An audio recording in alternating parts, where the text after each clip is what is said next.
quien nos acompaña, él es penalista y querido amigo, Julio César. ¿Nos escuchas? ¿Estás bien? Buenos días. Buenos días, Eduardo. Te escucho perfectamente bien. Un gusto saludarte. Lo mismo con las demás personas del panel. Un placer, como siempre, compartir con ustedes, aunque sea a la distancia. Hay algo que se está comentando ayer en la tarde, lo hablamos en la mañana también, en la tarde, perdón, un reclamo o el reclamo de la Policía Nacional respecto a algunos ex policías que salieron de la institución, algunos en delitos flagrantes y que luego de años vuelven, hay que pagarle todo, porque así ordena la ley, la sentencia del juez, perdón, y dicen ellos que de una o de otra manera esto los complica económicamente, y también entiendo que de alguna manera se sienten y se quedan como burlados. Pero no solamente pasa con la policía, pasa en el Estado en general, Julio César. Vas, pones acción de protección, vas al contencioso administrativo y peleas años, y así hayas hecho lo que has hecho, si te declaran administrativamente, vuelven y queda jugada, pues queda jugada, o quien te hizo el despido y hayas hecho lo que hayas hecho en su mayoría. Yo quería saber tu impresión, Julio César Cueva, sobre el tema. Mira, puede darse por dos razones que estas personas terminen reintegradas. Puede suceder porque en efecto se violaron sus derechos cuando se los descubrió cometiendo irregularidades, pero no obstante lo cual hay un procedimiento de ley que incluye un debido proceso. Muchas veces pasa, y es correcto lo que tú dices, no solo es en la policía, a nivel general en la función pública, que llega un funcionario y dice, no, yo tengo que poner a mi gente de confianza, entonces vota a todo el mundo y no importa, para cuando ya los tengamos que restituir y todo, ya no estaré yo, y que venga y pague la nueva administración. ¿Por qué pasa esto? Porque nunca, yo no he conocido nunca que se ejerce el derecho de repetición. Funcionario que por hacer este tipo de actuaciones termina perjudicando a la institución, porque después de unos años tiene que reintegrar a estas personas y además indemnizarlos, el Estado tiene que darse la vuelta y proceder contra ellos y contra sus bienes para recuperar lo que por culpa de su negligencia al momento de sacar a un funcionario produjo este resultado. Esa es una posibilidad. La otra posibilidad es que haya existido corrupción, porque no habiéndose violado ningún derecho, un juez viene y declara una vulneración que no existe para restituir a alguien. Pero esto no es solamente el juez, Eduardo, porque aquí nos llenamos la boca echándole la culpa a los jueces, en otros casos que no es esto, pues obviamente a los fiscales, y yo lo digo con la claridad que tú me conoces, yo me pronuncio. ¿Dónde están los abogados? Porque cada vez que ocurre una cosa de esta, siempre hay un abogado por medio. Y yo nunca he visto un abogado sancionado por esto. Afortunadamente, hace unos 10, 15 días, la Corte sacó una sentencia donde dice que cuando se desnaturalizan, por ejemplo, garantías jurisdiccionales, muchas de las cuales se han usado en estos casos que menciona la policía, debe de ver si ha habido un abuso del derecho y de la garantía, y sancionarse a la parte que lo hizo, al abogado y al juez, lo cual es correcto.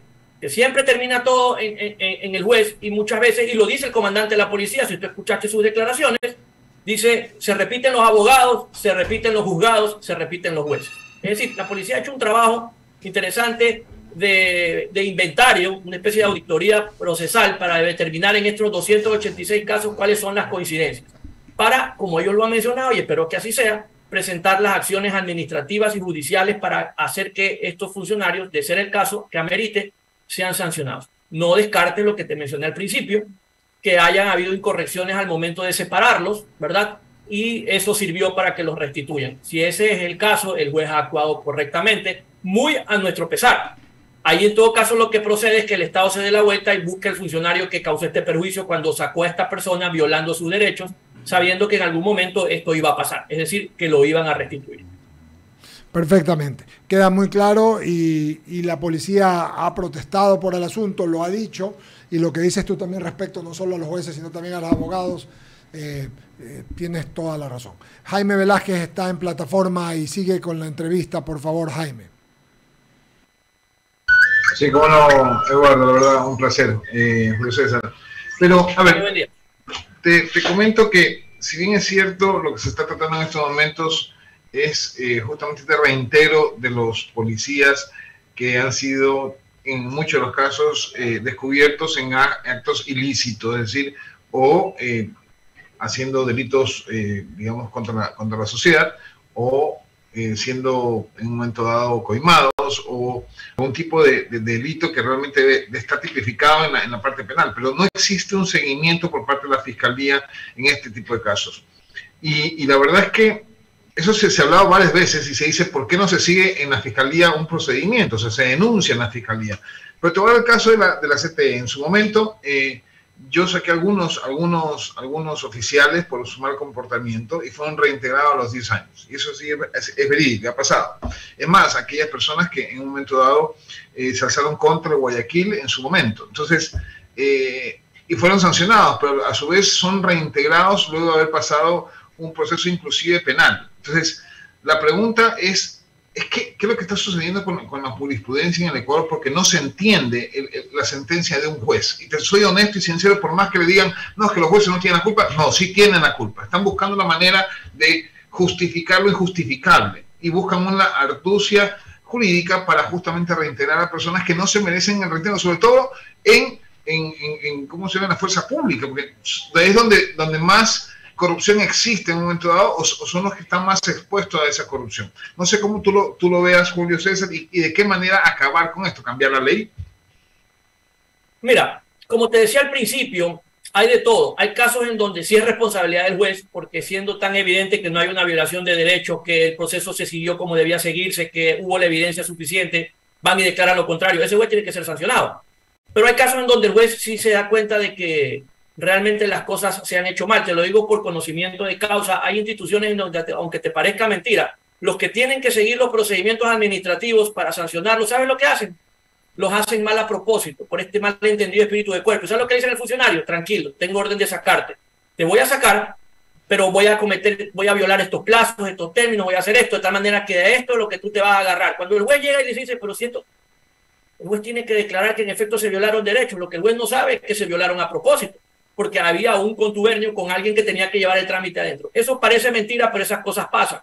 Entonces, hay de todo. También hay casos, como tú lo mencionas, en donde no hay manera de justificar que el reintegro de esta persona, ni cómo decir que se violaron derechos, se siguió todo al pie de la letra, ¿verdad? Y el juez declara otra cosa. Este no es un problema de ley. El Ecuador lo que más tiene son leyes, y te voy a decir lo que he venido diciendo hace rato. Si yo pudiera sacar a los ecuatorianos de aquí y traer noruegos, finlandeses, ingleses, con las leyes que tenemos, hacen del Ecuador un país. Y esos ecuatorianos, si los metes tú en Inglaterra, en Finlandia, en Noruega, con las leyes que ellos tienen, hacen de ese territorio un infierno. El problema es la gente. Porque al final del camino, si la ley dice que es verde, y es verde, y el juez resulta ser que ve que es rojo, ¿verdad? O es daltónico o es corrupto. Y entonces, ¿qué culpa tiene la ley? Ninguna. Es el problema de quien interpreta la ley. Y esto te doy un ejemplo que lo vivieron todos ustedes, la ley de comunicación. La misma ley de comunicación se aplicaba porque el funcionario quería sancionar a medios.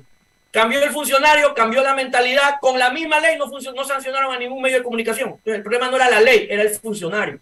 Entonces, cuando el funcionario ve lo que no tiene que ver y dice lo que no dice la ley, tú tienes un problema de mentalidad, no tienes un problema de leyes. ¿Qué es lo que hay que hacer? Bueno, yo creo que para empezar es un tema de la sociedad. La sociedad lo permite. La sociedad lo permite porque si la sociedad no lo permitiera, como en otras partes del mundo, que nadie acepte este tipo de cosas, los funcionarios no se atrevieran. Pero se atreven porque hay impunidad. El problema en el Ecuador no es el exceso de corrupción, es el exceso de impunidad. ¿Ya? ¿Y cuándo empezó todo esto? Bueno, empezó hace muchísimos años. ¿Cuándo empezó a ser más evidente? Con el caso de Mangar Alto, en donde no hubo sanción más para el juez y por otra causa, ni siquiera por esta. ¿Cuál fue la gota que derramó el vaso? El mismo caso del señor Glass con el tema de su restitución de sus derechos.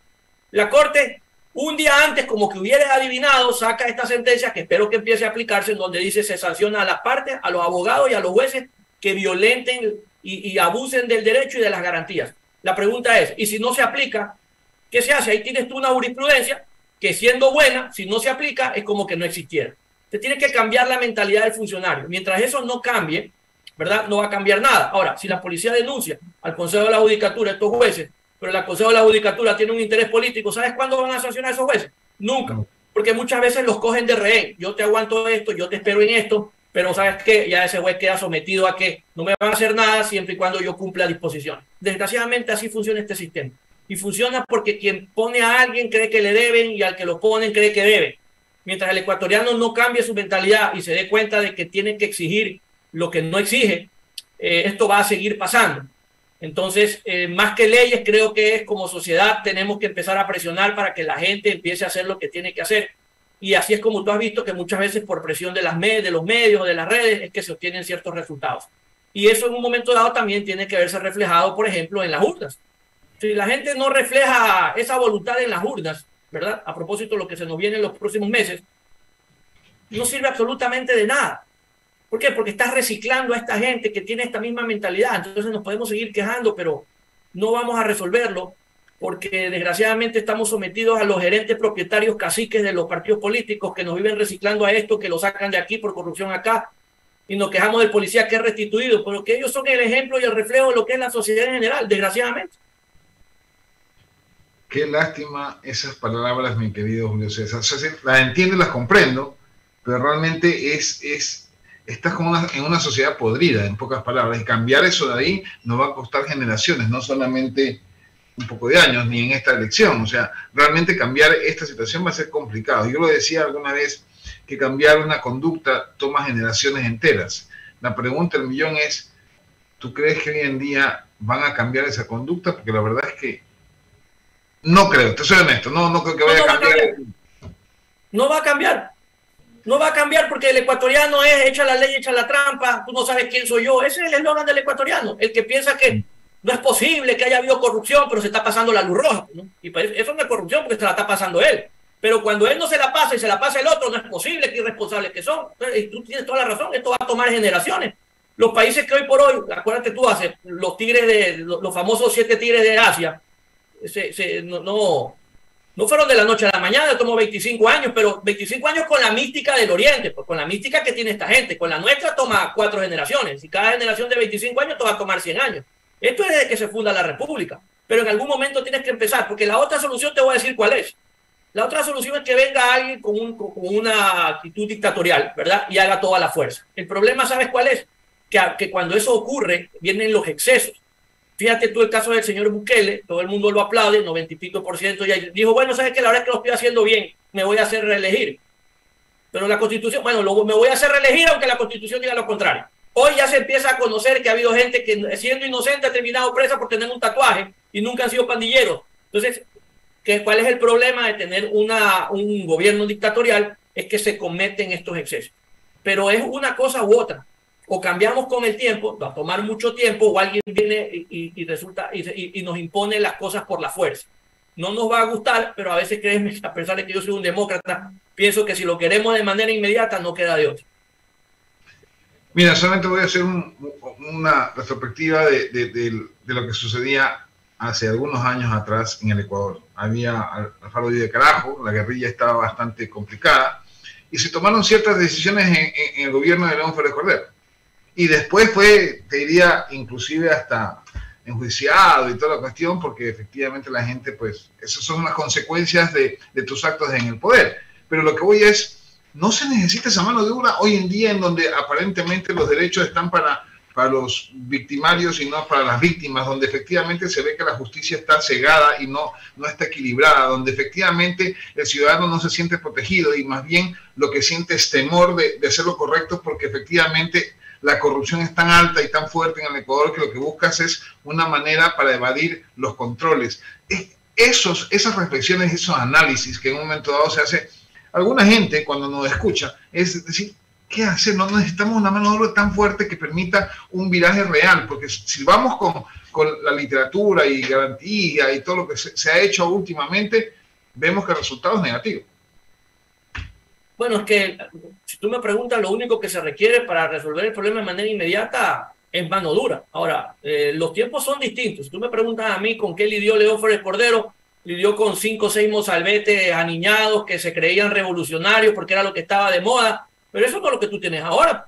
Ellos se robaron un poco de armas, se robaron una espada, secuestraron a alguien, pero eso eran unos bebés de pañales comparado con lo que tú tienes ahora. Por ahora tú tienes gente que le sobra la plata, le sobran las armas, le sobra la tecnología, le sobra todo lo que a la policía le falta. Eso es lo peor de todo, que están organizados, lo cual a veces a la policía también le falta, y que no tienen ningún problema en volar lo que sea que tengan que volar. ¿Por qué? Porque están además protegidos porque son parte de una organización transnacional. Eso no vivió León Férez Cordero. León Férez Cordero no vivió eso. Pero para combatir eso necesitas obviamente tener mano dura, Pero no es solamente la mano dura, necesitas presupuesto, necesitas organización, necesitas tecnología. Yo lo que he dicho es, por ejemplo, si quieres combatir eso, ¿qué tienes que hacer? Tienes que sentarte con los países beneficiarios de tu conducta. ¿En qué sentido? ¿Quién está poniendo la plata para esta lucha? El Ecuador. ¿Quién está poniendo los muertos? El Ecuador. Y yo pregunto, ¿esto está vinculado con el narcotráfico? Sí. ¿Con el narcotráfico para exportación? Sí. ¿Quién se está metiendo ese polvo por la nariz? Nosotros no nos estamos metiendo el polvo por la nariz. Nosotros estamos dedicando millones de dólares, ¿verdad?, a cuidar la salud pública, porque el tema del narcotráfico es un tema de salud pública. La salud pública de otros ciudadanos, de otros países, descuidando la educación y la salud pública de nuestros ciudadanos, cuando lo que hay que hacer es sentarse y decirle a la Unión Europea y a los norteamericanos, por ejemplo, vean señores, yo estoy todos los años estoy cogiendo 10.000 millones de dólares en droga, que no se la va a meter por la nariz mi ciudadano, se la están metiendo los ciudadanos de ustedes. ¿Qué porcentaje de ese valor en el mercado ustedes me van a dar a mí en equipamiento, en vehículos, en tecnología, en entrenamiento, en armas, en municiones, en inteligencia, para combatir en mi territorio algo que es un problema de ustedes? Porque esto es un problema de ustedes y eso no está pasando. Nosotros seguimos poniendo la plata y los muertos. Entonces, claro, con la poca plata que tenemos y con la cantidad de muertos que estamos poniendo, la lucha la tenemos perdida. Pero nadie hace eso porque nadie quiere ir a decir, no, es que nosotros seguimos siendo, ellos siguen siendo los patrones, nosotros seguimos siendo los esclavos, y así no funciona. No sé, o sea, tal vez discrepo un poquito en el concepto, Julio César, porque la verdad es que no sé si sea la posición la que no permite en un momento dado, porque somos, digamos, mandados, pero creo que sí se ha visto en un momento dado nuestra posición ante las grandes potencias. Pero tampoco hay apoyo, porque somos chiquitos. Entonces dicen, ¿sabes qué? No me importa, o sea, no es gran cosa el problema del Ecuador. Lo hicieron con Colombia en su momento y todavía no erradican pues justamente el narcotráfico de Colombia. Lo que te quiero decir con esto es que llega un momento en la vida en que uno tiene que analizar y reflexionar, y no sé si en ese momento está el Ecuador, porque la verdad es que las cosas que hemos hecho no funcionan y realmente hay un problema de sociedad que nadie lo está resolviendo, y eso es un problema que se ve a cada rato y en cada momento y en cada elección también, porque la gente no quiere ir a votar ni siquiera, porque la gente que está de candidata también tiene algunos problemas, dudas, etcétera, y no cumplen lo que prometen. Entonces, no sé, te soy honesto, yo creo que debe haber un cambio radical. No sé si tú estás de acuerdo conmigo. Sí, estoy de acuerdo contigo, es que no tienes otra forma. Si tú tienes un cáncer agresivo, ¿qué es lo que te va a decir el médico? Que además es metastásico, ¿qué te va a decir? Tengo que entrarle con quimioterapia, radioterapia, con todo lo que encuentres te va a entrar un médico. Cuando te dice tienes un cáncer que además está convirtiéndose en metástasis, entonces te tengo que entrar con todo lo que tengo. Aquí tienes que entrar con todo lo que tienes. Pero para eso tienes que tener una política pública para esto, porque esto no es cuestión de cada vez que se matan en las cárceles, entro, ya está, y después espero a que se vuelvan a matar. Tienes que tener una política pública para eso, es decir, de mediano y largo plazo. Dos, tienes que tener presupuesto para eso. Yo, por ejemplo, tú me preguntas y yo te digo, no entiendo qué hacen guardadas en la bodega del Banco Central o el Banco Nacional de Fomento los ni sé cuántos millones de dólares que todos los años incautan en la policía al narcotráfico. Eso, ahí sí requiere una reforma que permita que eso se utilice de manera inmediata, que los bienes de esta gente se puedan subastar de manera inmediata. Ya después si ganan el juicio, que no debería, pero si ganan el juicio, háganle lo que le hacen a todos los ciudadanos honrados. ¿Cuándo a ti te han devuelto un billete en efectivo después que te han cobrado de más? Te devuelven con un crédito tributario. Devuélvele con un crédito tributario a 50 años plazo. Ya, pero la plata que les incautaste y los bienes que les remataste inmediatamente, va un porcentaje para la fiscalía, un porcentaje para la policía, un porcentaje para la justicia y un porcentaje para los centros de salud y de rehabilitación de la gente que se ha enfermado por el veneno que esta gente vende por kilo. Pero eso requiere, ¿sabes qué? De tener pantalones que no los tiene el presidente actual, nunca los va a tener, y que espero que el que venga, que no sé quién vendrá, ¿verdad?, no sea acólito de esta gente, sino que tenga la entereza que se requiere. Ahora, si tú me preguntas si yo veo un político así en el horizonte, no lo veo. Honestamente, no lo veo. Desgraciadamente, no lo veo. Okay. Esa es la gran tragedia del Ecuador. Listo, Julio César. Le paso a mis compañeros en cabina. Adelante, Eduardo. No sé si me escuchan. Sí, perfectamente, querido amigo. Perfectamente. Perdónanos que hubo un delay. Julio César, agradecerte tu gentileza y tu amabilidad de comparecer ante I99 y explicarnos todo lo que nos has explicado. Te mandamos un abrazo. Sí. El privilegio siempre es mío, Eduardo. Muchísimas gracias. Gracias, querido. Gracias. Abrimos espacio a las menciones publicitarias. Despedimos a Julio César Cueva. Y solo decimos, si estás buscando un lugar perfecto para vivir, te presentamos Yo Guayaquil, un proyecto residencial en Puerto Santana que